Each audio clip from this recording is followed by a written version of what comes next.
So as the organizer, one of the organizers of the event, when I looked through the agenda, I said, what do I really, really want to do? And I decided I really want to introduce our next speaker, who has been a wonderful leader, has a great bio. You can read it in the book. But I really wanted to give you a few tidbits about our EPA Administrator Gina McCarthy.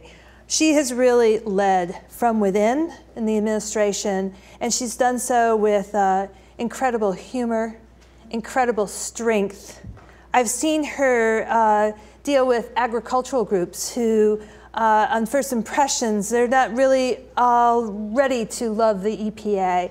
And she just turns on the charm in a way through her blunt talk, her honest dialogue has really had so much respect across the countryside and all the different issues that she leads. And she leads some tough issues.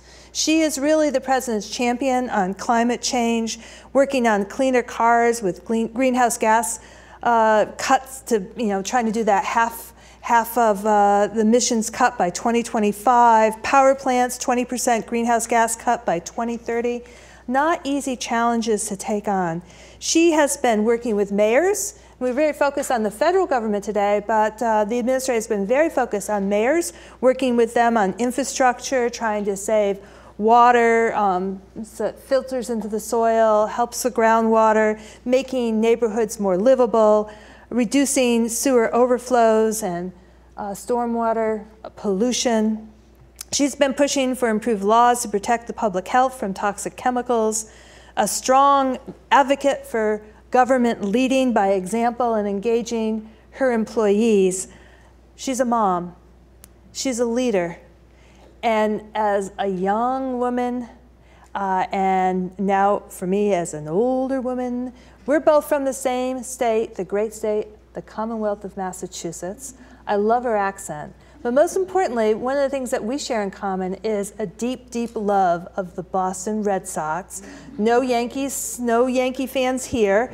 And she actually had the opportunity to throw out the first pitch at Fenway on Earth Day last year. So her career encompasses so much leadership and also baseball. So please welcome to the stage my favorite, Gina McCarthy. Thanks, Kathleen. Thank you, Kathleen. Thanks for the introduction. And I just want to make it clear, I do not have an accent. You have an accent. But hi, everybody. It really is great to be here. And I want to thank CEQ and I want to thank GW for putting on this event. I think it's an important one, and I hope we're all here enjoying and learning, but going back and working with our agencies and our universities and our institutions to really take back what we learned today and institutionalize these ideas. It is time for a change, not a one-day change, but a change in the way in which we all do business that really respects the challenges of today and keeps us all relevant in the work that we do. And it's great to have so many people on the agenda today. I know that Secretary Mabus is here, or was here, Christy Goldfuss, Kate Brandt, who's been fabulous, as well as my good friend and colleague, Bob Perciasepi, who is full of energy and life. I miss him dearly as my deputy, but I just can't tell you how exciting it is to know that there is life after government. So that is a good thing, and a good life after government, and one that's meaningful. And so he has shown that that is not just possible, but can be enjoyable. So I'm excited. So I really wanted to come and speak to you, first of all, probably to thank you. Thank you for all of the tremendous work that you as individuals and as your agencies and your companies and your universities and your NGOs have really been pushing the envelope here to make sure that we all focus on things that are incredibly important. And I believe that greening the supply chain is one of the key ways in which we can influence more broadly what is happening across the United States and internationally, because it expands the conversation tremendously. And if I learned anything in the 60s, it's a lesson I keep learning every day, that information is power, folks. If you are selling to somebody a product, and you can assure them that that product was produced in the most environmentally responsible way, I will guarantee you that they will value that product more highly. I can guarantee you, because if they don't, I'm going to knock on their door and I'm going to tell them why they were mistaken, right? We're going to keep this information out there and get moving forward. And on the issue of climate change, which is something I want to focus on a little bit today, and we can talk about whatever you want in the question and answer period, is that I think it's incredibly important not only that we do what President Obama did, which is to stand up and talk about climate change as a moral responsibility, as a moral responsibility we have to our children and the next generation, but it's also an incredible opportunity. It's an incredible opportunity to grow jobs, to keep our economy strong, and it's an opportunity for every individual who's out there selling anything or providing a service to take the opportunity to protect their own bottom line and the bottom line of their customers. Because doing nothing on climate change is not cheap. It is, in fact, the worst thing that we can do is put our head in the sand and not take those actions that are going to continue to keep this country vital and vibrant and secure. That's what climate change action is all about. So I want to remind you that for decades, this may not be the story that all of the news magazines glom onto, or books, a tremendous amount of books are written on, but the federal processes in purchasing that we have done over the past decade has made our nation stronger. It has been a significant tool that has been used over and over again to reflect the value of our government as we see it for the people that we serve. That is what we are talking about today. It has laid the foundation for all of the environmental technology that we now rely on to keep ourselves safe, and that is selling at all other countries, including China, who now realize that they made a big mistake by growing the economy without thinking about how to protect public health in their country at the same time. That's what we have done over and over again, and that's what our federal processes and our rulemakings have allowed us to value and to put into the marketplace in a way that has grown the foundation for things like the internet. Talk about the Navy's $4 billion investment in a fuel budget that is advanced biofuel heavy. That is an amazing accomplishment. Thank you to Secretary Mabus, but also thank you to all the people who had to convince the fleet that it was an okay thing to do, and show them that this is also about advancing national security, not just about saving money and growing new jobs. So government can change the world. It can help to innovate. And it's all up to us to go back and challenge our staffs, challenge our universities, challenge our NGOs to think not just about how they operate, but how their operation can influence the people that care about them. Their decision makers can make a real difference well beyond their own institutions. And tackling climate change is a tremendous opportunity for federal leadership. It is a tremendous opportunity because we are going to lead as a nation.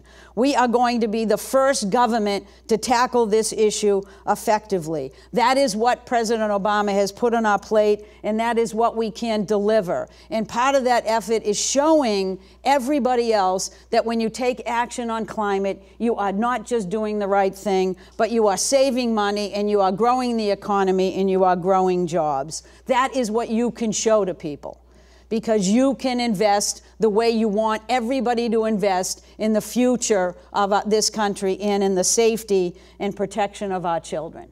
That's what our obligation is. That is what our opportunity is. There has never been a better time to work in the federal government to tackle the issues that are most relevant to today than today. So let's take advantage of it. You know, the president's recent executive order was absolutely a moment in time for us to step back and relish just how far we have come. When we can start talking about how we move forward with our supply chain, we can send a signal that will reverberate through every economy and every sector in this country. We are sending a huge signal, and we know businesses are going to respond. We know that our universities are going to take this up. They are going to show us how we can evaluate in our purchasing, how we can evaluate whether the supply chain is responding effectively and what ripples that is sending in across the market. And for EPA, our Clean Power Plan is an essential way that we are actually going to lead the nation, not just the government. Because we are all about looking at how we address climate change in our power sector in a way that is going to reduce carbon pollution, which by definition is a waste, folks. I'm not asking you to not save something that's, you know, that's good and you really want to sell. Carbon pollution is all about stopping waste in the process. So it by definition will save people money. It will by definition make our communities healthier and stronger. That is what our Clean Power Plan is all about. And what it's sending is a long-term market signal. Because government needs to understand how its actions impact. And if there's one thing I know, that the United States of America innovates when you present it with a challenge and you give it an opportunity for investment. That's what the Clean Power Plan is all about. We know already that our power sector is changing. It doesn't take a rocket scientist to do two things. Figure out what's marketable today, which is lower carbon. Lower carbon generation is more marketable today than it's ever been before. And it doesn't take a rocket science to figure out what the utilities are already investing in, right? They invest billions of dollars everywhere. What this plan is doing is saying that as utilities and as states, think about your investments between now and 2030. Rely on work you've already done, things you already do, stuff you're already investing. We'll underpin that with a rule, and we are going to send a signal to the market that isn't just about what our technologies of today can do, but where the money is going to be invested tomorrow. That is how government works. We tell you what you can do today, we give you the flexibility to get it done yourself, and we send a long-term market signal that is going to open up innovation moving forward. Just take a look at what has happened with our solar sector. That is the fastest growing jobs in America is in the solar sector right now. 26,000 jobs last year. Those weren't people kicking and screaming. Those were people looking at opportunities. Those were people who have a job today because of the innovations that we have brought into the system and others to try to move towards energy systems that actually look at the future, not just of supplying energy, but doing it in a way that's safe, effective, efficient. That is what it is all about. So we have a potential as a government to provide leadership in ways that we would not otherwise. And I'm proud of my agency. I do not know whether I have out there Carl Brooks. Is Carl Brooks here? Carl is here. He's our acting assistant administrator at our Office of Administration and Resource Management. I am here because he's making sure that EPA walks the walk, right? It's not just what GSA does or OPM does. It's all about what each of our agencies do. And if EPA didn't, for the 5th year in a row, score green on all of our OMB sustainability scorecards, I'd be introducing somebody else other than Carl next year. Take this seriously, folks. I didn't mean it, Carl. I know you're working hard. If you send that signal that you value it, that it's about your kids, it's about your family, it's about your community, then the next person down will feel the same. If they do the same, before you know it, we will have a federal government that is efficient, effective, and sets the course of history for our country the way the people in this country want us to set it.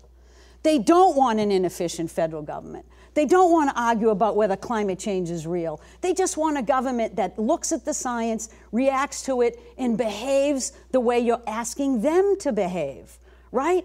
That's what the business community wants as well.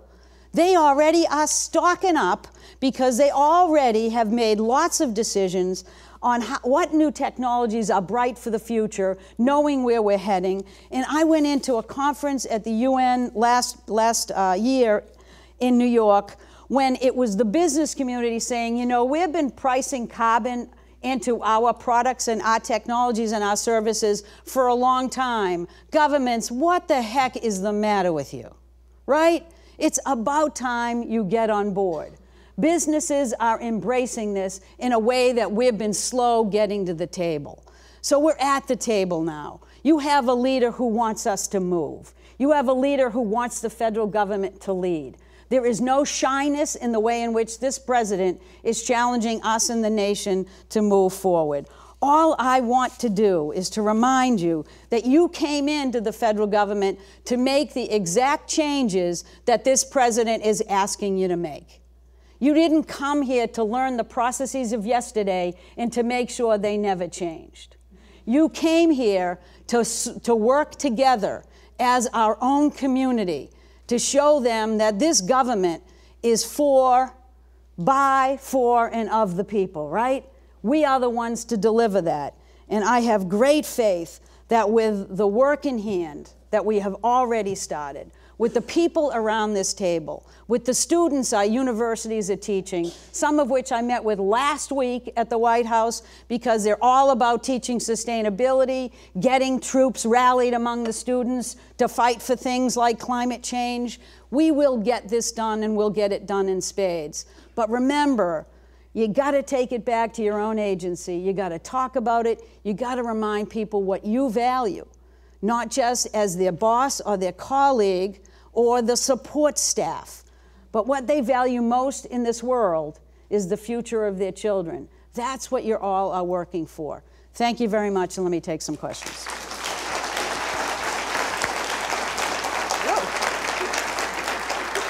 I'm good. Wow. I'm fired up. I hope so. Well, then we should end it here. Well, here's one of the things, and we played around with this question earlier today. You're doing really great stuff.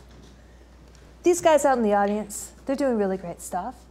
How do we get the American public to really hear the change that's going on in the federal government around sustainability issues?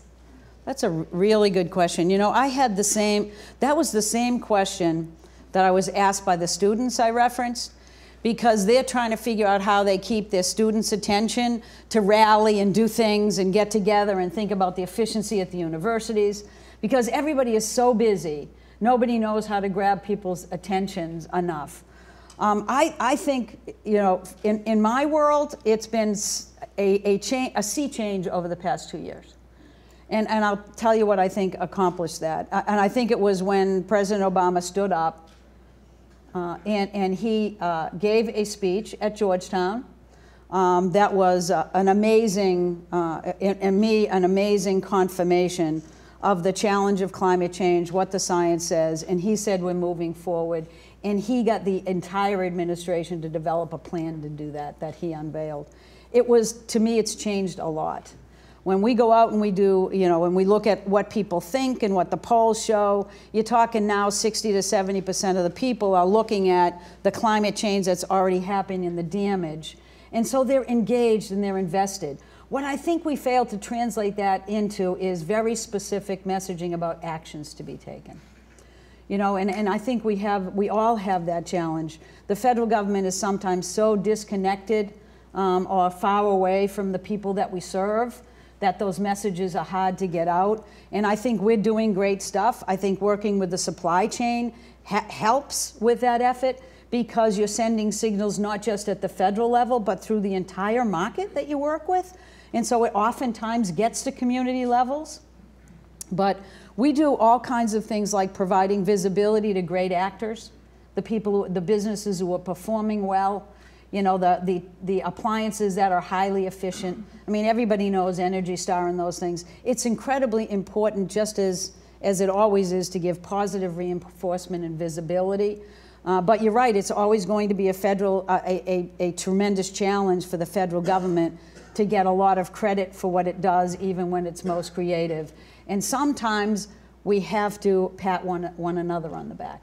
I think and so. Recognize that will send ripples. It will take time, but you have to reward one another for thinking about the most creative ways of doing this, and where you can bring visibility. You know, I was recently criticized for actually doing a tremendous amount of outreach That's the kind of criticism that I would really welcome. It was very painful for me to read how successful we've been in getting people to comment on our rules. You know? I should learn to stay in that closet that people want me in. But we're not, and I don't think any of you should. I think you have to hold your head up high. You have to talk about what you're doing, why it's creative, why it matters, and do the best we can to do the outreach so that others begin to have ripples of their own. And they'll connect, and it'll work. So I heard you loud and clearly. And by the way, if you have questions, pass your cards to the aisles. And if you are watching on the live stream, hashtag GreenGov, submit your questions for the administrator. Sustainability is good business. That's a big message of your presentation here today, and your talk about supply chain. I know that when I was at USDA, we made some changes in what we procured for the school lunch just some years ago, and years later the regulations followed what we did. But when you're trying to push the agenda, those procurement decisions are so important. Can you give us a specific example from your experience in supply chain that would help? I will give you an example, and you know, there's different ways of looking at supply chain. For procurement, I mean, we've done a couple of things, but I think the federal government has done extraordinarily well in looking at new vehicles and new technologies of vehicles. I cannot be driving around in a big SUV that isn't a hybrid, right? Even if my folks think that I should, I'm not going to. And we have had procurement that has not just been the federal government, but the state government as well, that has pushed the envelope on new technologies that underpinned the ability for us to do rules that continue to push that technology advancement forward. If you can't get anywhere, you can't get to the next step, right? And procurement often gets us that one step where it will have a ripple, the market will take over, then regulations can underpin that. That's how we move forward to double fuel economy by 2025 in this administration. We're going to use the same thing for heavy-duty vehicles. We're coming out with a new proposal, and it's going to reduce greenhouse gas emissions. I shouldn't actually reveal this. By one, no, I shouldn't. by a lot. By a lot. We are Quite looking quotable. at like 1 billion metric tons of CO2 equivalent. I mean, that's a lot, because there are technology advances that we have embraced, that government has looked at and moved forward. And we just need to keep doing it, because we have catch up to do, and we have continued push that we can bring into the system. Excellent. Let me turn to, I have a lot of questions now here. Yep. So in addition to enlisting our suppliers and greening our operations, how can federal grants contribute to a greener economy? Someone's looking for money, apparently. Yeah. Let me give you, well, I think there's a lot of examples. One of the examples from EPA's perspective has been our, what we call DERA grants. It's our diesel emission reduction grants. And basically, it's an opportunity for us to take a look at what technologies that are in place to retrofit things like school buses so they don't pollute the children that are riding in them, or the children that are waiting in line to get into those school buses. Those are all opportunities for us to support new technologies. And if you can do a core of those, other people listen and pay attention and wonder why they don't have the same opportunities to protect their children. That's when you get private sector investment. That's when new technologies come in. And that's when you end up having things like buses that run on natural gas instead of running on diesel fuels. And so there are incredible ripple effects and opportunities for leaps and bounds in technology development with our grant programs. I know DOE has a tremendous amount of grants, and I know USDA does as well.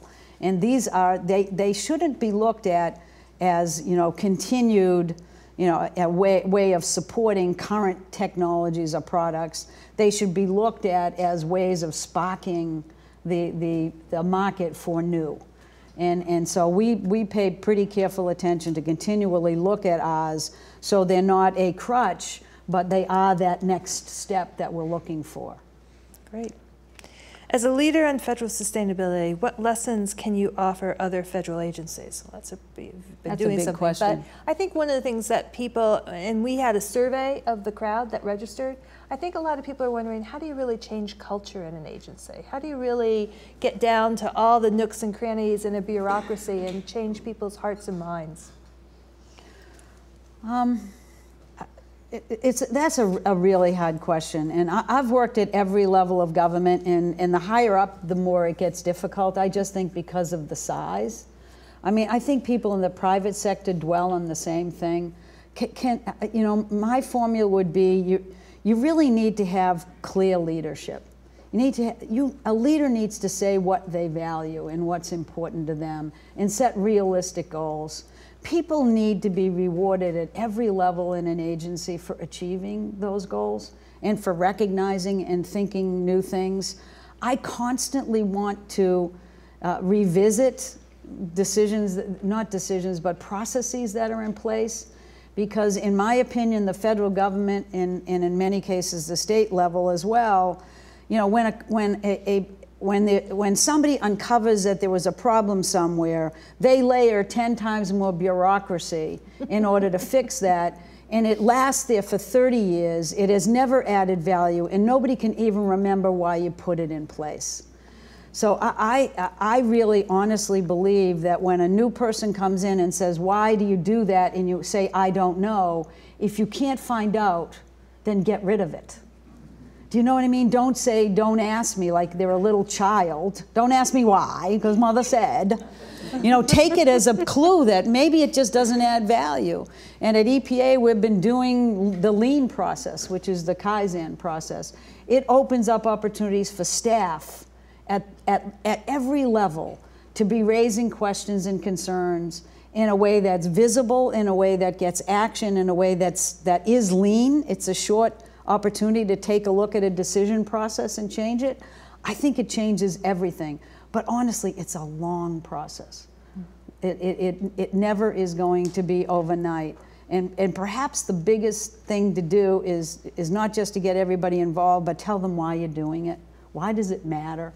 I mean, in your intro, you were very kind, but I think people just don't expect anymore for people to tell them the good news and the bad news. And to just say, I'm working as hard as I can, these are the limitations I have, this is what I can do, sorry if that's not enough, we all agree it should be more, but let's celebrate what we can do. That's what I do every day. And if you need to do that with your own people, and you need to tell them why it's important, what we can do together, what you can't do, so that expectations are kept in place, but people understand and can embrace the motivation for the change you're looking for. Because they'll like it. If they can bring it home and understand it, they'll engage. And as you said, most people are parents. That's and right. We all know we're working for our children. So here's a question. How can local leaders effectively influence state plans for the Clean Power Plan? I think they play a very big role. Let me just tell you very briefly how this is structured. We put a proposal out, and what we decided to do was basically establish state-by-state standards that we thought were achievable over the long term, and we did it on the basis of, you know, how much opportunity there is for efficiency at the facility and for renewable development and energy efficiency, a broad range of things that approaches states could take. And we set state-by-state standards that we thought were achievable based on what their energy mix was now and what these opportunities were. And we tried to make it a fairly moderate ask, but the most important thing we did was we told them, now it's your turn, you do the plan. We didn't tell them they needed to do anything other than meet a standard. And so I think it's incredibly important to recognize that states really are the decision maker in this. We will challenge them to be aggressive but be reasonable in terms of what we expect. But as soon as this plan and this rule is finalized this summer, we are going to be moving towards a discussion at the state level. And I think that it's going to be really important for everybody at the local level who is concerned about taking action on climate, and who also is concerned about, you know, their own safety and their own ability to be resilient. And if you're concerned about reliability and cost, to make sure that you're working with your own state to develop a plan that protects those interests and takes advantage of a low carbon future for your local community where you are. You know, because I believe that with this much flexibility, every state will be able to achieve these reductions and more. That it's going to be consistent where the energy world is already moving, But the task will be to get over political reluctance to recognize that climate change is an issue and get into what does it mean for me? How do we get there? How do we benefit from this? Because every state will be able to, both economically as well as environmentally and from a safety and national security perspective. But some, I think, will be reluctant to get involved because it's political. The one thing I'm trying to make very clear to people is that climate change is not political. It is science. It's not a belief system, it's science. And if you really want to do what we've always done, then just step up and make real action happen in a way that's going to benefit your state economy, your local communities. And no one's better to do that than those communities and that state and that local government. Lord knows the federal government shouldn't have to be in a position to tell a state how to benefit from something like this. And I don't think they'll want us to. To use some Massachusetts vernacular, please, ladies and gentlemen, join me in applauding a wicked, impressive leader. Thank you, everybody.